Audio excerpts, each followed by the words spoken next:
अनोखा गुरु एक बेहतरीन कहानी। अरबपति विमल राय की गाड़ी खराब हो गई थी। सुनसान जगह थी, रात का समय था, गांव जाने वाली सिंगल रोड थी। वह किसी से लिफ्ट लेने के इंतजार में काफी देर से सड़क के किनारे खड़ा था कि उसे एक साइकिल रिक्शे वाला आता दिखाई दिया। विमल ने रिक्शा रुकवाकर पूछा, आगे कल्याणपुर जाना है, ले चलोगे क्या? रिक्शे वाला गाना गुनगुनाने में मस्त था, बोला, आ जाइए, 50 रुपए लगेंगे। विमल रिक्शे में बैठता हुआ बोला, मैं तुझे 500 रुपए दूंगा, जरा जल्दी पहुंचा दो। गांव में मेरा एक कॉलेज का दोस्त रहता है, उसी के यहां जा रहा हूं, आज उसकी शादी की 25वीं सालगिरह है। रिक्शे वाला अपना गाना गुनगुनाता हुआ उसी रफ्तार से चल पड़ा। विमल जीवन में पहली बार साइकिल रिक्शे में बैठा था। 500 रुपए का लालच देने के बाद भी रिक्शे वाला गाना गुनगुनाते हुए मस्ती में धीरे धीरे चल रहा था। विमल सोच रहा था, ये कैसा आदमी है, पूरे दिन में भी 500 रुपए नहीं कमाता होगा, आज इसे एक साथ इतने पैसे मिल रहे हैं, फिर भी चेहरे पर कोई खुशी नहीं झलक रही। सोचते हुए वह झुंझला उठा। वह बहुत मुश्किल से वक्त निकालकर दोस्त की शादी की सालगिरह में आया था। गाड़ी खराब होने के बाद उसने अपने दोस्त को फोन करने की बहुत कोशिश की, मगर फोन नहीं मिला। अगर मिल जाता तो वह दोस्त से कोई साधन मंगा लेता। अचानक रिक्शे वाले के फोन की घंटी बजी। उसने रिक्शे को पैडल लगाते हुए फोन को स्पीकर पर डालकर कान पर लगा लिया। उधर से रिक्शे वाले की पत्नी का घबराया हुआ स्वर सुनाई दिया। आप कहाँ हो जी, अभी तक नहीं पहुंचे? रिक्शे वाला बोला, रास्ते में हूं, जल्दी पहुंच जाऊंगा। मगर तुम इतनी घबराई हुई क्यों हो? पत्नी का स्वर रोने में बदल गया। वह रोते रोते बोली, बकरी मर गई, पता नहीं उसे क्या हो गया था, अचानक थोड़ी देर तड़पी, फिर मर गई। रिक्शे वाला पत्नी को समझाते हुए बोला, अरे यार, मर गई तो मर गई, तू रो क्यों रही है? उसका और हमारा इतना ही साथ था। पत्नी बोली, कल ही सौदागर उसके 8,000 रुपए दे रहा था, अच्छा होता उसे बेच देती, 8,000 रुपए का नुकसान हो गया जी, रोना तो आएगा ही। रिक्शे वाला बोला, वो पैसे हमारी किस्मत में थे ही नहीं, इसलिए अब दुख मत करो। समझ लो तुमने बकरी पाली ही नहीं थी, मैं तुम्हारे और बच्चों के लिए जलेबियां लाया हूं, आधा घंटे में पहुंच रहा हूं, सभी मिलकर खाएंगे। इतना कहकर उसने फोन काट दिया। फिर गाना गुनगुनाता हुआ रिक्शे के पैडल लगाने लगा। विमल राय को बड़ा आश्चर्य हुआ। वह सोचने लगा, ये कैसा आदमी है, पूरे महीने में 8,000 कमाता होगा, फिर भी इसे बकरी के मरने का कोई दुख नहीं है, कोई चिंता नहीं। कितनी सहजता से इतना बड़ा नुकसान सह गया। और एक मैं हूं जो अरबपति होने के बाद भी गाड़ी खराब होने से झुंझलाया हुआ हूं। मैं महीने के लाखों रुपए कमाता हूं, मगर 20-30 हजार का नुकसान होने पर गुस्सा करने लगता हूं, अपसेट हो जाता हूं।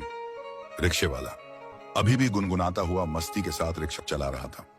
विमल राय बोला, एक बात बता भाई, तुम्हारी 8,000 की बकरी मर गई, फिर भी तुझे कोई दुख नहीं हुआ।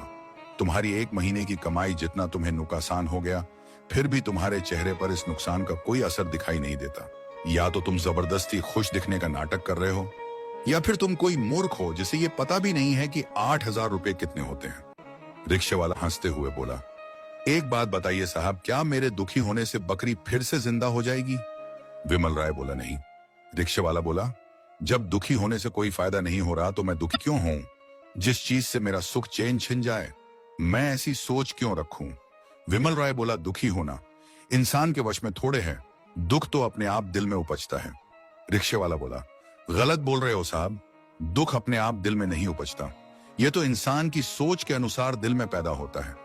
अगर कोई भी नुकसान हो जाए, उस समय इंसान ये सोच ले कि जो गया वो मेरा था ही नहीं, मेरा वही है जो बच गया, उसके बाद दुख तो क्या, चेहरे पर उदासी भी नहीं झलकेगी। मैं ऐसी ही सोच रखता हुआ साहब, जो चल रहा है उसके मजे लो, जो गुजर गया उसमें से अच्छे वक्त को याद रखो और बुरे पलों को तुरंत तुरंत भूल जाओ। विमल राय काफी देर तक उस अनपढ़ रिक्शे वाले की पीठ को ताकता रहा। उसे विश्वास ही नहीं हो रहा था कि एक जाहिल सा दिखने वाला गरीब आदमी इतनी बड़ी सोच का मालिक हो सकता है। वह बोला, चलो मान लिया तुम्हें दुख नहीं होता, मगर अपने बच्चों के लिए कुछ करने की चिंता तो होती होगी। उनके लिए क्या छोड़कर जाओगे, ये रिक्शा या फिर वही गरीबी जिसमें तुम और तुम्हारी पत्नी जी रहे हैं? रिक्शे वाला बोला, मेरे बच्चे पढ़ाई में काफी होशियार हैं, अगर उनमें जिगरा होगा तो अपने दम पर अपना मुकाम बना लेंगे। मैं सिर्फ उनके लिए ये अपनी सोच छोड़कर जाऊंगा कि किसी भी नुकसान का शोक मत मनाना। बाकी औलाद के लिए कितना भी छोड़ दो, उन्हें कम ही लगता है। अपनी तो पक्षी जैसी सोच है साहब, बच्चों को पाल पोस कर बड़ा कर दो, अगर उनमें दम होगा तो अपना घोंसला खुद बना लेंगे, बाकी उनकी किस्मत में। रिक्शा चलाता हूं मगर मैं हर पल को खुलकर जीता हूं, जो मेरे पास है उसका आनंद उठाता हूं, जो मेरे पास नहीं है उसकी लालसा नहीं रखता। इतना कहकर वह फिर से गुनगुनाने लगा। विमल राय सन्नाटे में था। वह 50 साल का हो चुका था। पैसे कमाने में सारी जवानी निकल गई थी। इन 50 सालों में एक दिन भी ऐसा नहीं गुजरा था जो उसने खुद के लिए जिया हो। विमल राय सोच रहा था, मैंने पैसे कमाकर इकट्ठे करने के चक्कर में जिंदगी गुजारी है, जिंदगी को जिया तो बिल्कुल भी नहीं। कल्याणपुर आ गया था। रिक्शे वाला बोला, साहब कहाँ उतरोगे? विमल राय ने दोस्त के घर का पता बताया।